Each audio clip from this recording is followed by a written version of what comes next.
میں پچھلے 72 گھنٹوں سے جاگ رہا ہوں۔ ہر لمحہ مجھے موت کی چاپ سنائی دے رہی ہے۔ شاید میں بہت جلد اس دنیا سے رخصت ہو جاؤں۔ اس سے پہلے میں آپ سے کچھ باتیں شیئر کرنا چاہتا ہوں کہ یہ میری حالت ایسی کیوں ہوئی ہے۔ میری یہ کہانی ان تمام لوگوں کو سننی چاہیے جو عملیات سیکھ کر چلہ کاٹتے ہیں۔ مجھے ہمیشہ سے پراسرار علوم سیکھنے کا شوق رہا ہے۔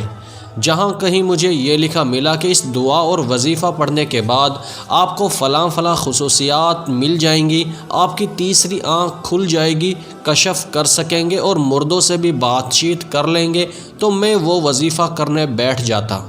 ایک دن میں لاہور میں ایک معروف دربار پر نوافل پڑھنے کے بعد گھر واپس آ رہا تھا کہ مجھے ایک بزرگ دروازے کے پاس بیٹھے ملے۔ میں نے احتراماً انہیں سلام کیا۔ اس وقت میرے پاس مٹھائی کا ڈبہ تھا جو میں نے انہیں پیش کیا۔ اتفاق سے یہ کام غیر ارادی طور پر ہوا تھا، حالانکہ مٹھائی کا یہ ڈبہ میں گھر لے جانا چاہتا تھا۔ وہ بزرگ میری سعادت مندی دیکھ کر مسکرائے اور مجھے اپنے پاس بٹھا کر میرا ماتھا دیکھنے لگے، یوں لگا جیسے کچھ پڑھ رہے ہوں۔ پھر کہنے لگے، تمہیں ایک عمل بتاتا ہوں، کسی بھی جمعرات کو تم عشاء کے بعد کرنا۔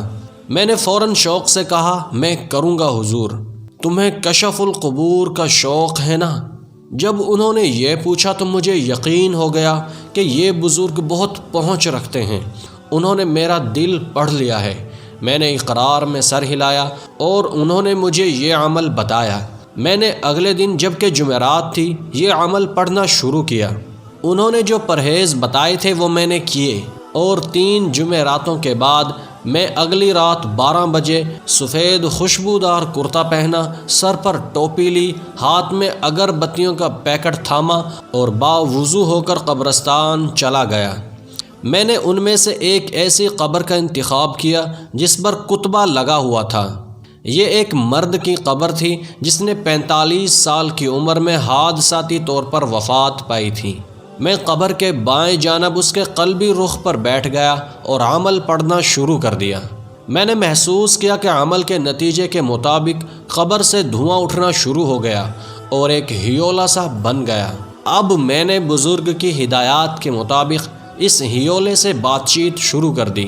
وہ اسی قبر کا مردہ تھا جسے میں نے اپنے عمل سے ظاہر کر لیا تھا۔ اب میں آپ لوگوں کو جو بات بتانے جا رہا ہوں شاید آپ اس پر یقین نہیں کریں گے، کیونکہ میں نے کرنے کو تو یہ کام کر لیا ہے مگر اب تک پریشان ہوں۔ کئی راتوں سے بھی سو نہیں پایا اور اسی کشمکش میں ہوں کہ اس مردے نے مجھے جو بتایا تھا اور پھر اس نے مجھ سے جو وعدہ لیا کہ میں اس کو پورا کروں یا نہ کروں۔ اگر پورا نہیں کروں گا تو مجھے اس وعدہ خلافی کی بہت بڑی سزا بھگتنا پڑے گی، جو مرنے کے بعد بھی ختم نہیں ہوگی۔ وہ مردہ جس کو میں کشف القبور کی وجہ سے ملا تھا اس کا نام رئیس تھا۔ متوسط درجے کا آدمی تھا۔ 22 سال پہلے اس کو اس کے سالے نے زہر دے کر مارا تھا، مگر اس نے یہ کہانی گھڑی تھی کہ رئیس نہر میں ڈوب کر مرا ہے۔ اس کی ہلاکت پر اس کا پوسٹ مارٹم بھی نہیں ہوا تھا۔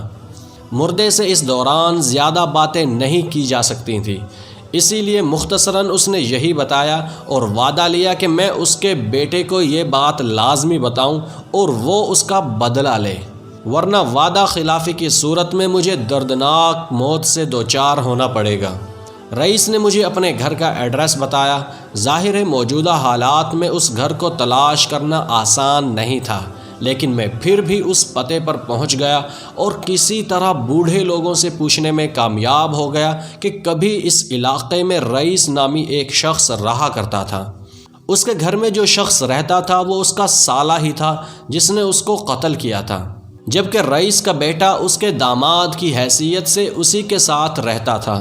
مردے نے جو باتیں بتائی تھیں ان کی رو سے تو یہ درست ہی معلوم ہو رہا تھا کہ کشف القبور کی مدد سے میں نے جس مردے سے ملاقات کی ہے وہ جینون آدمی ہے۔ لیکن اب اگلا مرحلہ یہ شروع ہو گیا کہ میں اس کے بیٹے کو یہ کیسے بتاؤں کہ اس کے باپ کے ساتھ کیا ہوا تھا۔ کون اس بات کو مانے گا کہ میں نے کشف القبور کی وجہ سے اس کے باپ سے ملاقات کی ہے اور اس نے مجھے یہ انکشاف کیا ہے؟ اس بات کا قوی امکان ہے کہ وہ میری بات سن کر الٹا میرے خلاف ہو جائے گا اور بات پولیس تک پہنچ سکتی ہے۔ میں نے اس بات پر بہت غور کیا اور میرے اندر یہ ہمت نہ ہوئی کہ میں رئیس کی موت کی اصل کہانی اس کے بیٹے کو بیان کر سکوں۔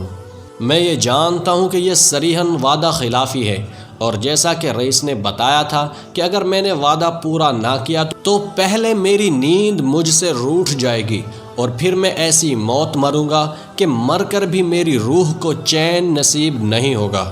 اب جب کہ میں یہ کہانی آپ کو سنا رہا ہوں، مجھے جاگتے ہوئے 3 دن اور راتیں ہو گئی ہیں، یعنی 72 گھنٹوں سے جاگ رہا ہوں۔ کوئی نیند کی دوا بھی کارگر نہیں ہو رہی، ایک بار بھی آنکھ نہیں لگی، پورا بدن سن ہو چکا ہے اور تھکاوٹ سے دماغ پھٹ رہا ہے۔ میں یہ بھی بتا دوں کہ ان 72 گھنٹوں میں توبہ استغفار کرتا جا رہا ہوں کہ مجھ سے کشف القبور کے عمل کے آثار ختم ہو جائیں اور میں اس عمل کی سحری قوتوں سے آزاد ہو جاؤں۔ دعا کریں کہ میری یہ تکلیف ختم ہو جائے۔ زندہ رہا تو پھر آپ سے لازمی اپنا یہ تجربہ شیئر کروں گا۔